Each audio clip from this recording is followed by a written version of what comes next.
Pour se faire entendre des députés, ces militants sont venus donner de la voix sous les fenêtres du Parlement. À quelques minutes du vote sur l'accord du Brexit négocié par Theresa May, concours de cris et d'affiches pour imposer son point de vue. Moi, j'ai connu la guerre. J'ai 78 ans et mes enfants veulent le Brexit. Ça nous a pris 40 ans pour en arriver ici. Votez pour... Organisez donc un nouveau référendum, et puis un troisième, et puis un cinquième. Votez en vous informant, pas par hystérie ou par ambition politique, ou dupé par les idées de Poutine. Le référendum ne valait rien. Notre appartenance à l'Union européenne est illégale.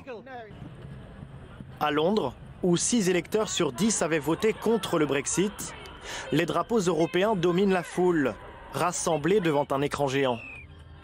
Pour eux, le rejet du texte relancerait l'espoir d'un nouveau référendum. The noes to the left, 432.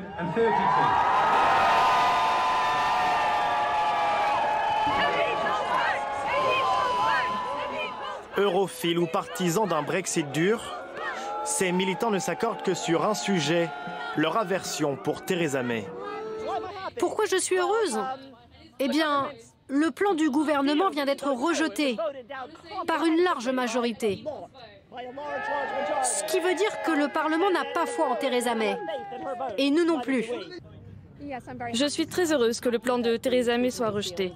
L'idée du Brexit, c'était de pouvoir former nos propres accords commerciaux dans le monde et l'accord de Theresa May ne le permettait pas. C'était juste une perte de temps. La joie des opposants, certains vêtus de gilets jaunes, et le désarroi de la première ministre sous le coup d'une défaite historique. La question est, cette Chambre ne fait pas confiance au gouvernement de Sa Majesté, la Première ministre.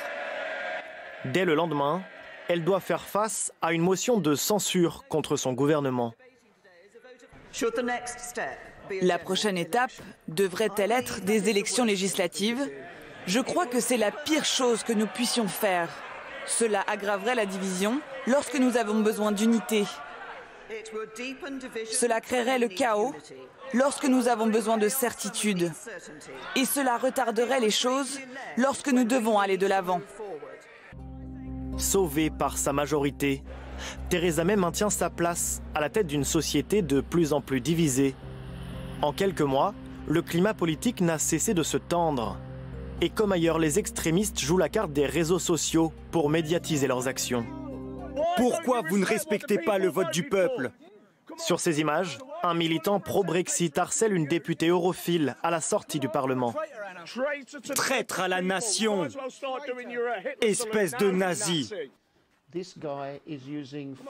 Cet homme utilise des techniques d'extrême droite, les mêmes que Steve Bannon aux États-Unis. Il utilise les réseaux sociaux pour financer ses activités. Mike Gapes est député du parti du Labour, la gauche britannique. Europhile convaincu, il a reçu des centaines de messages de haine sur Twitter et se dit inquiet pour sa propre sécurité lorsqu'il se déplace en public. Quoi qu'on décide, qu'on mette en application le Brexit, qu'on organise un nouveau référendum, ou qu'on annule le Brexit,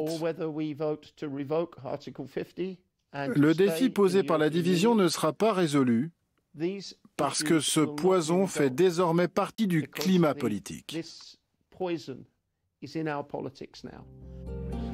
Un poison qui n'a pas encore tué Theresa May. Elle a jusqu'à lundi pour présenter un nouveau projet d'accord au Parlement et trouver enfin l'antidote du Brexit.